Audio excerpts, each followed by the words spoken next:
बहुत समय पहले की बात है। कोशी नदी के किनारे एक संत अपने शिष्य के साथ कुटिया बनाकर रहते थे। दोनों का ज्यादातर समय भजन कीर्तन, ईश्वर की आराधना तथा पहलवानी में व्यतीत होता था। एक बार दोनों ने देश भ्रमण का निश्चय किया।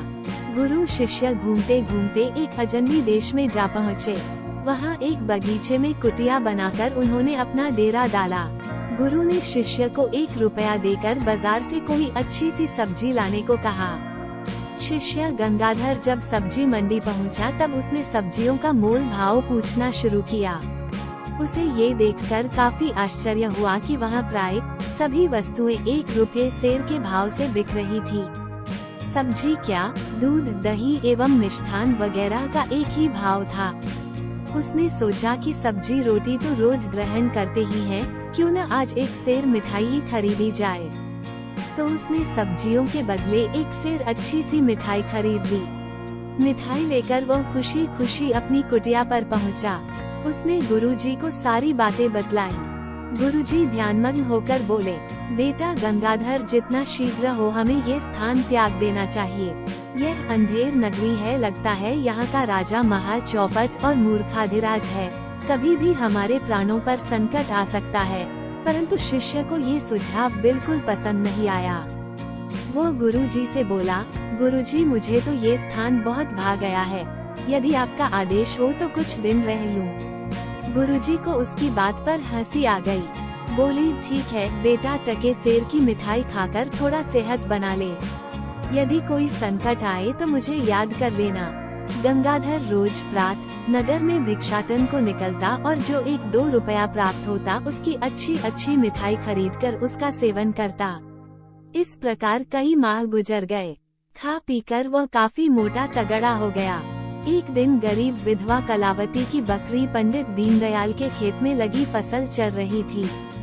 दीनदयाल ने गुस्से में आकर उस पर डंडे से प्रहार किया, जिससे बकरी मर गई। रोती कल्पती कलावती न्याय हेतु राजा के पास पहुंची। उसकी बातें सुनकर राजा ने हुक्म दिया, जान के बदले जान ले लो। दीनदयाल दुबला पतला व्यक्ति था। फांसी का फंदा उसके गले में काफी ढीला पड़ रहा था। जल्लाद राजा से कहने लगा, माई बाप, फांसी का फंदा इसके गले के आकार से काफी बड़ा है। कुछ देर तक राजा चिंतन करता रहा और जल्लाद से बोला, जा आसपास में जो सबसे मोटा दिखाई पड़े उसे फांसी दे दो। जल्लाद नगर कोतवाल के साथ मोटे व्यक्ति की तलाश में निकल पड़ा। जब वे गंगाधर की कुटिया के निकट से गुजर रहे थे तब वहाँ वह तेल मालिश कर दंड बैठक कर रहा था। उसे देखकर दोनों रुक गए। कोतवाल बोला, लो हो गया काम, हमारा शिकार मिल गया। गंगाधर को पकड़कर वध स्थल तक लाया गया। उसने राजा से गिड़गिड़ाकर कहा, सरकार मेरा क्या कसूर है जो फांसी दे रहे हैं। राजा ने कहा, फांसी का फंदा तुम्हारे गले के नाप का है, इसलिए फांसी के तख्त पर तुम्हें ही चढ़ना होगा। उसे गुरुजी की बातें याद आ गई। वो बोला, थोड़ा रुक जाइए, मुझे अपने गुरु का ध्यान करने दीजिए। उसके ध्यान लगाते ही गुरुजी वहाँ पहुँच गए। उन्होंने एकांत में उसके कान में कहा, देखा न टके सेर मिठाई खाने का मजा। अब जैसा कहता हूँ वैसा ही करना।